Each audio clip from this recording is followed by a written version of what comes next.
Hey everyone, welcome to the KE Report and a daily editorial with Dan Steffens. We are going to be focusing on the oil and natural gas sectors. Dan is the president of the Energy Prospectus Group. And Dan, let's start off more big picture with oil and natural gas, starting with oil, which continues to largely be in a downtrend. For the last couple years, or the oil price has been kind of stair stepping lower. Most recently dropped down to just below $57 a barrel, close to breaking down to another low price that we haven't seen since really early 2021. A lot of what I'm reading is that there is sufficient oil production out there to meet demand, and that's why the price is continuing to, albeit slowly, drift lower. Your thoughts on oil, Dan, and it seems like somewhat consistent pressure on the price. Well, last week it dipped down, but it seems to have found some, it looks like technically there's strong support at 57.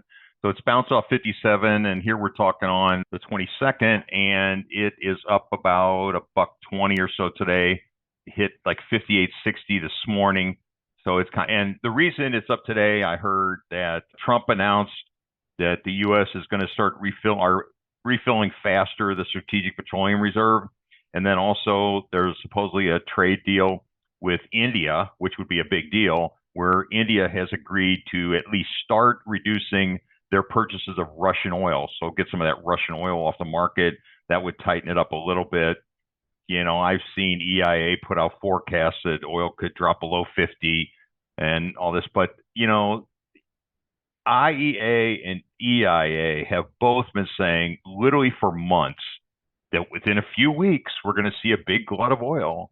And I looked at the storage report on Wednesday, and in the U.S., crude oil inventories, gasoline inventories, and distillate inventories, the big three are all below normal for this time of year. And the storage tanks up at Cushing, Oklahoma, which is where WTI futures contracts are settled in the physical market, those tanks are half full. It's almost at a record low amount of oil sitting around up in Cushing, and a lot of the middle of the country refineries rely on Cushing for their oil supply for the refineries. So anyway, I don't, until you really see the glut, and then I've heard this week that people, there's 1.2 billion barrels of oil on tankers. Well, guess what, guys? There's always a lot of oil on tankers.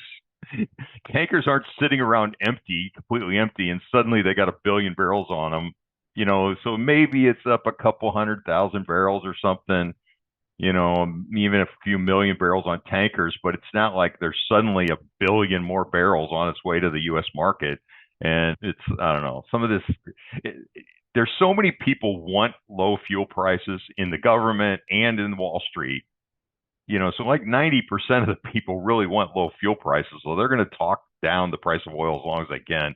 But I'm telling everybody now, you look at oil is down as of this morning, 17% year over year.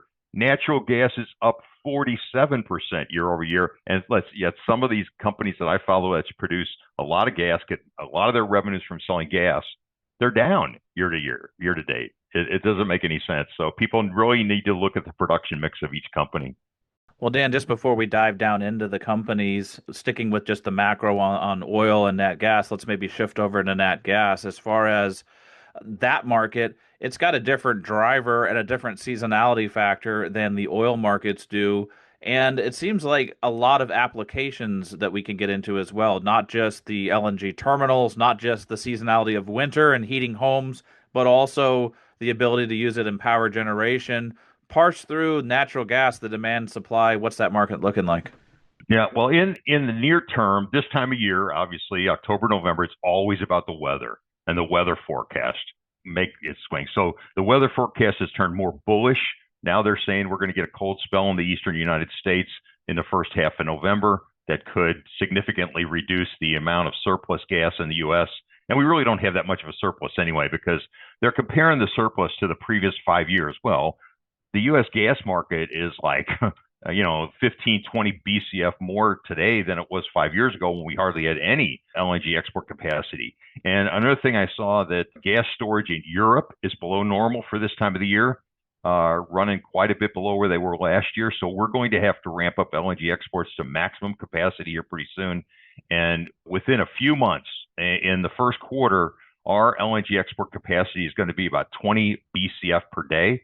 Recently, we've been running about 16.5 to 17 BCF per day of LNG exports, and that's going to ramp up significantly in the first quarter. So if you just add that into the demand, think about it. The first quarter is going to be, say, 90 days, 91 days, whatever the first quarter is.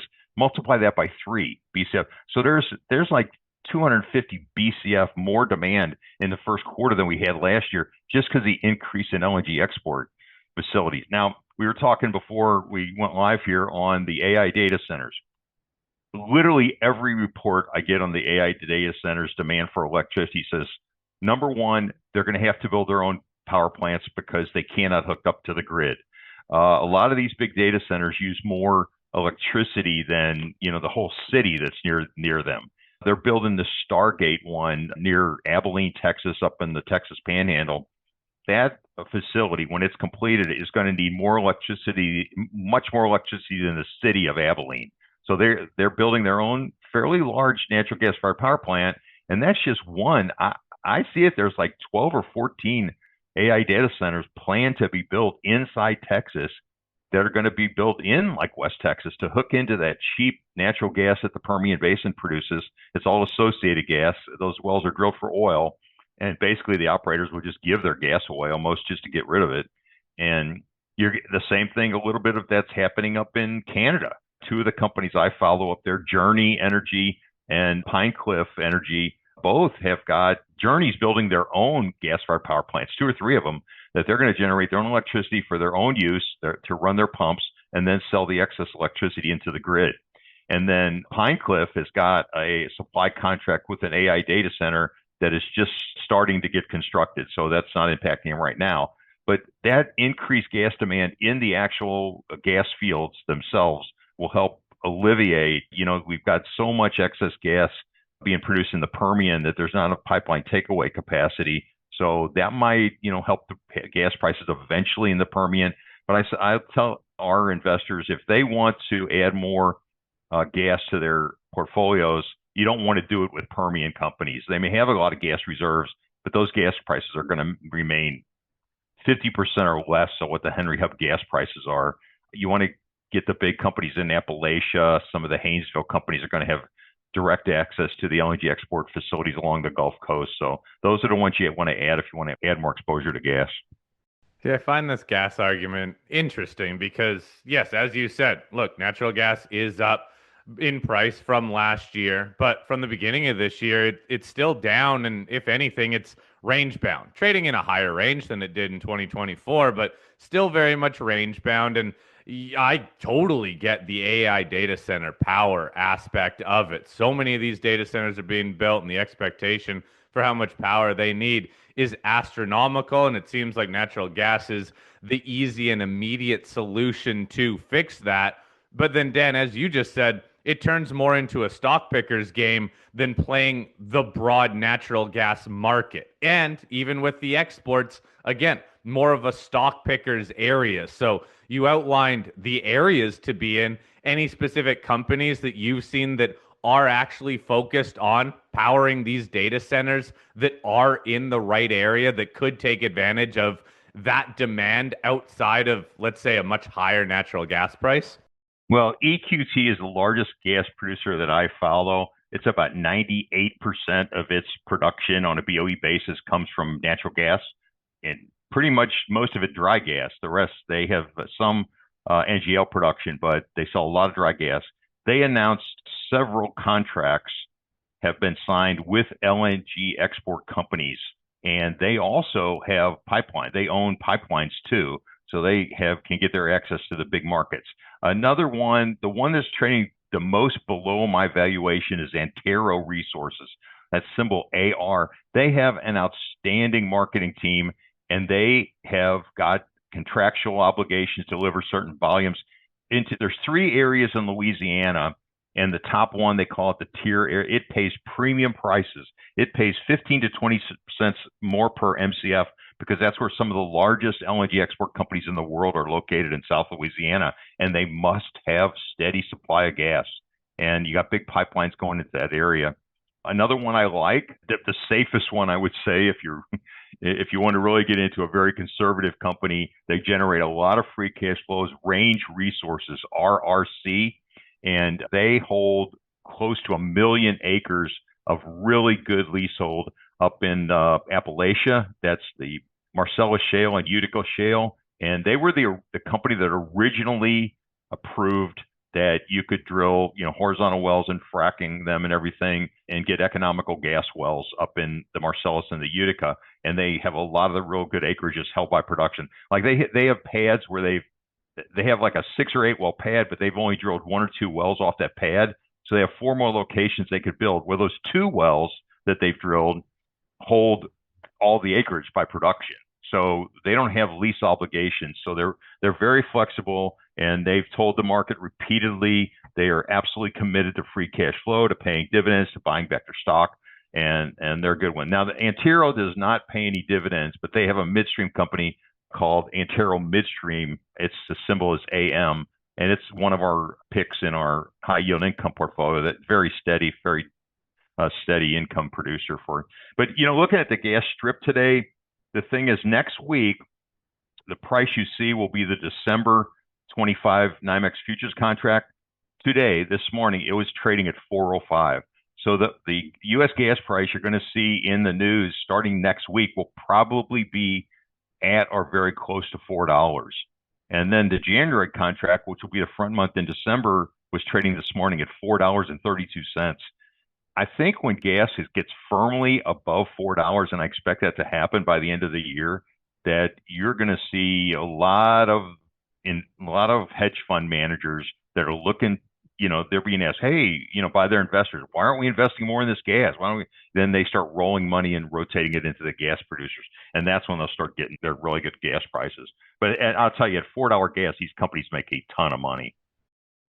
Well, Dan, let's also talk about the companies in the middle. There are very few companies that are 100% oil or 100% gas. Most companies have a mix of oil, nat gas, the dry gas, and then also natural gas liquids, which everybody just glazes over, but that's important for their profit center. You've talked about knowing the mix, and maybe highlight a couple companies that have a nice mix of oil and gas where you're playing both ends of it, and you're basically hedged against both markets that way. Yeah. One I really like, and you guys should be familiar with, is Ovintiv. It used to be called Encana. Changed their name to Ovintiv and moved their headquarters to Denver. It produces 66% of its production on a BOE per day rate is natural gas and NGLs. And a lot of it is outside of the Permian Basin. So it's not getting those really crappy gas prices. Another one that I like is Devon, and a very large company that for its size, it does not get the attention it deserves. Devon's total production is 838,000 BOE per day. Of that, 54% is natural gas and NGLs. So it's really, you could argue, so higher gas prices will more than offset the lower oil prices on that one. Another one that I had not mentioned, but I listed as a gasser, is Coterra, and its symbol is CTRA. That's CTRA, Coterra Resources, and its production is 80% natural gas and liquids. But up until recently, more than 50% of its revenues came from oil sales. But now with gas prices going up and oil prices going down, it's going to balance out there where over half of its production will probably be gas and NGLs. So those look really good. But really, in our Sweet 16, the smallest, every one of them produces on a BOE basis more than 40% of their production is gas and NGLs. So it's a pretty balanced portfolio anyway. Yeah, I get that balanced aspect too, where you can get some of that protection if oil keeps going down. Natural gas can help these companies out. If they do lower some production, though, then you will get lower natural gas production as well. But Dan, what about taking the other side of this, where what if oil doesn't really do much? Natural gas, what if that doesn't break out and it stays within this range? the stocks have corrected in many senses. Yeah, there are a handful that have gone higher, but a lot of energy stocks are generally pricing a little bit lower. But their dividends, their yield has risen. The dividends have stayed pretty stable so far. So, do you see an opportunity in these income type stocks through dividends? And if you do, how stable are these dividends? Okay, the safest plays are the midstream companies because it doesn't matter what the oil and gas price is. They get paid for volume that goes through their pipelines and through their systems, okay, and their storage facilities. And so we have three really large. I mentioned Antero Midstream. It's a pretty small company. It pays a dividend. Let's see, where's my dividend? 90 cents. So that's about, I don't even have the rate on here. Anyway, I should. But the best one, I think the safest one right now is Plains All American. And I don't know why, but its dividend yield is like 9% right now. It PAA is the symbol. That's an MLP. And I know a lot of people don't like owning MLPs, but their general partner is called Plains GP Holding LP. It has elected to be taxed as a partner, as a corporation, as a C Corp, and therefore its dividends are regular dividends. But this year at least, and probably next year, its dividends are going to be tax-free return of capital. So it offers investors a 9% dividend yield, and it's tax-free. It's just return of capital. And that you're going to find very hard to beat that anywhere, and the safety of this company. They spent a lot of money. They have some operations all the way up into Canada, but it's one of the biggest midstream companies, and they spent a lot on capex, 3 or 4 years ago, building out their pipelines to the Permian Basin, and those are done now. So now it's generating a ton of free cash flow, where those assets are now just cash flow machines, and it's going to generate about $2 billion in free cash flow this year. They have already said on several of their recent conference calls that they intend to raise the dividend every year by 15 cents per year, but whatever that is per quarter. But they're already at 9%, and they repeatedly say their goal is to raise it every year until they get to a certain level of distributable cash flow. And based on my forecast, it could take 5 years before they get to that. So they got a lot of upside on their dividend payments. And I think Enbridge is another one, and I think they're originally a Canadian company. They got assets all over the U.S. too. And another one is One Oak, and both of those look really good, really safe.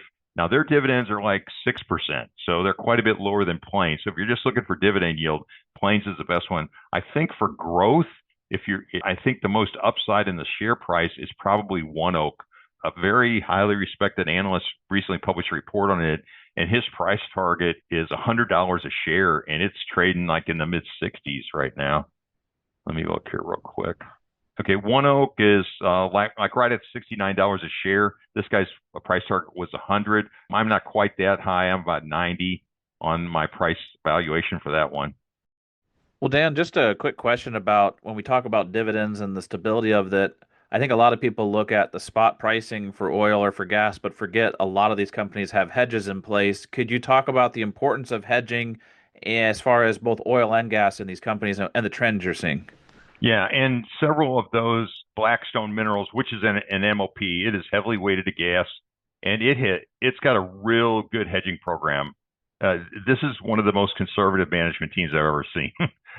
they always have like 6 or 8 quarters of their gas, more than half of it hedged at pretty good prices. So they've got it locked in. Now they reduced their dividend recently because they had a big surge in their capex to do something, but I expect them to increase that dividend again next year back to where they were. And its dividend yield is like 9.5%. So it's good. It is an MLP. So that's tax sheltered. So you want to hold that in a taxable account. The other MLP I like that's about 50-50 oil and gas is Kimball Royalty Partners. That's KRP. It has the highest after-tax yield of any company in our high-yield portfolio, and that yield is like 12%. So if you want dividends, it looks good, and I love its production mix, and it does have about 30 or 40% of its production hedged. All right, Dan, always great having you on the show, and thank you, as always, for sharing all these company names. I think you've given our listeners a lot to look at here, whether it's on the growth side or on the income side, and also that balance of oil and natural gas production mix. There's a lot always going on in the energy sector. I know some of the oil bulls are a little disappointed to see oil continuing to drift lower, but it's not breaking down as of right now, and still trading in around that $60 a barrel is still a decent price for these companies to be making money. But hey, we'll follow up with you next month, Dan, to get another update on the energy sector. If you want more updates from Dan, you have to visit the Energy Prospectus Group. I will post a link in the show notes to that website where you can follow along with Dan on a daily basis. Dan, thank you so much for your time today. Have a great rest of your week. Okay, thanks.